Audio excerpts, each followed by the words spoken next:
Hey everyone, Eric Watson here, freelance writer, player of games, writer of words, recorder of videos, and tabletop role-playing aficionado. Welcome to another DM's Guild review, my written and video review series. We take a look at the adventures and supplemental material at the Dungeon Masters Guild website.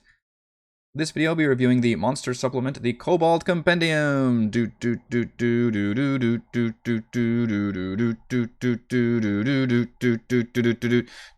Oh, we're not doing the, because it's got the K, like the Mortal Kombat. Okay, because anyway, designed by Azzael, Ulbrinter, and Jack Weighill for Dungeons & Dragons 5th edition. This review has been sponsored by the publisher, and a review copy has been provided for the purposes of this review. If you are interested in a sponsored review, please reach out via email, Twitter, or Discord, or my submission form at roguewatson.com. If you enjoy the content, consider using my affiliate links for your online shopping and supporting me via patreon.com/roguewatson. The Kobold Kompendium is all about kobolds. You are correct. Kobolds being probably one of the more popular creatures used in D&D. I think in terms of the low-ranking, low-level, groups of creatures, you're pretty much going to face goblins or kobolds. And I think kobolds are the more likable ones. Goblins, can certainly be likable, but kobolds are usually associated with dragons. They literally worship dragons. They're typically found as servants of dragons. Or otherwise, propping dragons up as their deities or their masters or whatever. They're only found primarily in caves and warrens, as they do have sunlight sensitivity. And they are just, you usually don't ever face them after the first couple levels because they're only, pretty tiny little stat blocks. The Kobold Kompendium expands kobolds a bunch by providing dozens, literally over 30 new kobold stat blocks from different kind of classes, like the Worm Priest or the there's a Ranger, the Beastmaster, Slyblade, like a rogue, or even monstrous versions, kind of taking a cue from the monster manual and how it creates, other kinds of zombies. For example, this one, you've got zombies, vampires, skeletons, mummies. Kobold Lich could be my first Lich because it's still kind of a crappy kobold, but it does have some Lich powers, which I think that's a really fun take on it and really does expand how you can treat and use kobolds. It also features just a good, I think, solid 2 pages on kobold physiology and culture and society and their religion and how they survive. They're very communal. I love that it provides new tables as well, for literally as if you were playing developing a player character, like personality traits, bonds, flaws, ideals, all that, so you can assign that to different kobolds. The designer does make an excellent point that kobolds do not necessarily have to be just straight up evil. They could be any alignment, and points to the fact that one of the most recent campaign adventures, Icewind Dale: Rime of the Frostbane, actually lists kobolds as any alignment. They don't necessarily have to be just evil, selfish, awful things. And I think it's way more interesting if you don't have, entire sentient races and cultures that are just plain evil. That's problematic, but that's, for a different discussion. I think it's more interesting if they're, made up of people with different personalities, which kobolds could certainly have. You could have some that are straight up awful and selfish and evil, and others which are more kind and, hardworking and everything. So, and it definitely points to all of that. So there's a lot of really great information on how to, role play and treat kobolds, as well as their dungeons and, how they view life. And, they're very much industrious, not maybe industrious, but crafty, I guess would be a word. They're good at making traps specifically, which is what makes them great D&D monsters, for lack of a better term, but creatures and dungeons to face against, because they're very good, even though they are small and relatively weak. They're very good at creating traps all along their dungeon, which of course is a fun thing for players to have to run into. So, but the real meat and potatoes behind this particular supplement are the stat blocks. So all of those new stat blocks, again, over 30 of them, in different kinds of flavors of delightful kobolds to face against. I particularly like that a lot of them have optional legendary actions. So I'm a big fan of legendary actions in general. I think it helps solve the action economy problem that a lot of DMs run into when they want to throw some powerful monsters, but they still only have the 1 turn versus the players with their 4, 5, or 6 turns. And legendary actions directly solve that problem by allowing you to go a certain amount of times before it's your next turn. And it's a really great thing to give to bosses, even if that boss isn't, a level 15 or something. If they're just, a CR4, CR6 or something, give them legendary actions so that they feel like a boss, right? They feel like they can do things when it's not their turn. It feels like a proper boss fight. Low-level players can still have boss fights, is what I'm trying to say. And to make that boss fight helpful and more dynamic, give them legendary actions. So I really like that a lot of these new stat blocks are given variant, and existing ones are given variant legendary actions, which are in these green sidebars, that help them, be able to do a lot of either new things or help them do the things they already do, but just more often. So big thumbs up to giving stat blocks throughout here. Now, some of these are repeats that we've seen before. I believe from Volo's Guide to Monsters, I believe had some new. It didn't have like a whole big thing on kobolds, but I think it had like 2 or 3 new kobolds. I know I recognize the dragon rot and the kobold inventor. Inventor is one that I've used. In combination with, I believe, Kobold Press is another kobold similar to this, where they basically have a whole bunch of just little mini traps they can deploy, which is a really great way of using the kobolds and taking advantage of the fact that they are very crafty and they can use all these little tools and creatures and things at their disposal. Yes, they can use them as traps, but they can also use them just straight up as, in a combat encounter directly as part of their stat block. So that's a lot of fun. Other ones include the Sly Blade, which can cause bleeding effects. And I would have thought that maybe it would have had sneak attack to make it more of a rogue kobold, but instead it just gets a constant bleed it can open on players. The Trap Maker has just inventor-like traps, basically, very similar to how the inventor works, but just new ones. Kind of some funny ones, too. I love throwing a jar of mayonnaise at player, dumping flour all over the place. These aren't sophisticated, creatures or enemies, so it's kind of part of the humor, but also part of just making this creature much more interesting to play for the DM and for the players to face against as well. The Vermin Handler literally just can, spawn swarms of creatures, like swarms of insects or something, as it hurls this fucking, cage, jar of creatures and turns into a swarm of insects. The Worm Priest, which is like the cleric, the Kobold Clerics. They have the Scale Sorcerers, which I believe that one already exists also. The Dragon Shields act as the defenders. And all of these kobolds have 2 things in common, which is the main way that the designer has created kobold stat blocks. They all have Pack Tactics, and they all have Sunlight Sensitivity. So the Sunlight Sensitivity, of course, means if they are out in the non-dungeon area, if they're out where the sun can hit them, they have disadvantage on pretty much all their stuff, attack rolls mainly. And in Pack Tactics mean they have advantage if there's if the enemy is adjacent to an ally of theirs, which means multiple kobolds suddenly become a lot stronger because you can gain constant advantage on people. And that's pretty much the way the designer has created all the monstrous ones too, which are a lot of fun. I really like the Rat Master because that one actually does constant damage to anyone around them because he's just carrying all these fucking rats. By the way, we're getting really good artwork for all this stuff, and I don't know if it's original art or what the situation is because this book weirdly does not have a credit section at all. This is...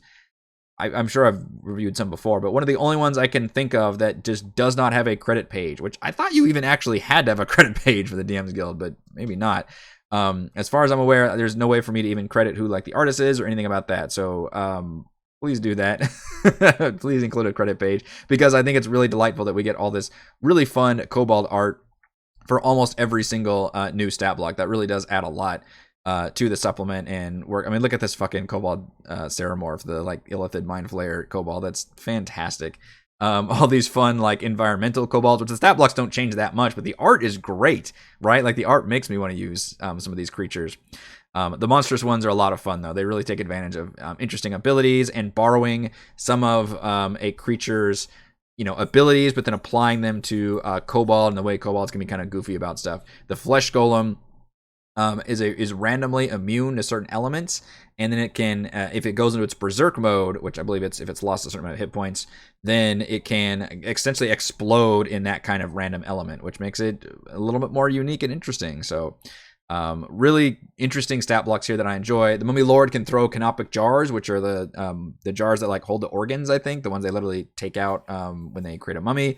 That's pretty fun. They're limited how many jars they've got, but it does a ton of damage if it actually hits people.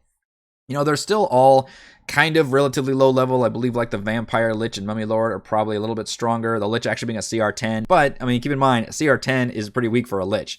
So it kind of balances it out where, you can have... I think it's just a really fun idea to have a Kobold Lich as a boss, and still be able to use, okay, it's a powerful spellcaster, it's got legendary actions, and it's got other, undead minions around it, but it's still kind of a Kobold, so it's still only like a CR10 and, has 60 some hit points and all that. So that's a really fun thing, and to me really expands on what lower level players can do, which, let's face it, is where most of D&D is being played, is in these lower levels. So the fact that you can expand on Kobolds, make them a lot more interesting, create all these different, conventional stat blocks as well as just straight up monstrous stat blocks, really opens up what you can do with just a single kind of creature in some really fun ways. Weighill is really funny as well. It does include 2 more chapters. One of them I like, the other one not so much. But that is most of the stuff. It's a 40-page supplement, and like 30 pages are, again, you've got like 2 pages on Kobold, details and history and lore and all that. And then you've got almost 30 pages of stat blocks. That is mostly what you're going to get, and those are all great. Super thumbs up. The traps are good. They're not hugely complex or, like entire trap rooms that you might find in more interesting death trap dungeons, but also Kobolds wouldn't be doing that, right? So this is more appropriate to what Kobolds would actually set up, which are very simplistic, sometimes even humorous. It's the classic, like you're opening a door and a fucking bucket falls on your head. Those kind of things, except the bucket is full of, insects or something awful, because it's D&D. So it's a good balance between creating things that it's plausible for the Kobolds to employ. Yes, they can use gas, or they can use just, alarm system bells, or the fact that they don't weigh much. They're pretty lightweight, so it's a lot of pit traps. So like the collapsing tunnel or the fragile walkway, things that are triggered on certain weight, the Kobolds can take advantage of. So all of that really makes sense and does a great job of, again, expanding what you can do in a Kobold dungeon in pretty good ways. I believe there's over a dozen of these. So that's awesome. Huge thumbs up there. Again, they're not the most complex or interesting traps, but it makes sense for Kobolds to just use more, regular traps. One of them is just they shove a giant weasel in a box or something. I don't know how long that weasel survives, but I guess if you're expecting enemies, then hey, weasel, get in the box and get ready for enemies. Chapter 3 is unfortunately the only one that I did not like, and this is Kobold Lairs. Now, when you say lair, I picture a location. It's going to be a dungeon, I would expect. A dungeon location that is a room-to-room dungeon where you explain, okay, there's an encounter in this room, and then here's the layout of the dungeon. Hopefully we get a map because it's a lair. And then maybe you don't even need a quest necessarily, but you might have an NPC who's captured to provide some role playing. There'll be some, multiple paths you can take, maybe some secret doors, some loot to grab. Obviously there's enemies, and maybe there's a certain theme. That's what I consider a lair. That is not what we get here. Instead, we basically just get tables of encounters, which tables of encounters are fine. They're usually tied to like the environment, and they're usually tied to random encounters in that environment. So like, okay, you're in a coastal region. Here's some, coastal creatures you're going to come up with, or you're in a mountain region, or you're in the desert or something. And those are fine. I usually don't even use those tables. I usually use like the, whatever setting I'm in, and that gives me encounter tables aplenty. That's what we're getting here. So these is not super helpful for me. And it's basically just a bunch of, hey, here's different creature combinations you can put together. Now, some of them do some interesting things, like it might add the kobolds with some mimics, or a kobold and a manticore, or if it's an undead dungeon, it'll be like kobold zombies and a kobold mummy, or the mummy lord as different, and occasionally it creates some trap situations where, okay, there's no enemies here, but there's a trap, or there are some kobolds here, but then there's a collapsing tunnel involved. But there's still just a series of, and this is not what I consider a layer. In other words, these are just encounter tables.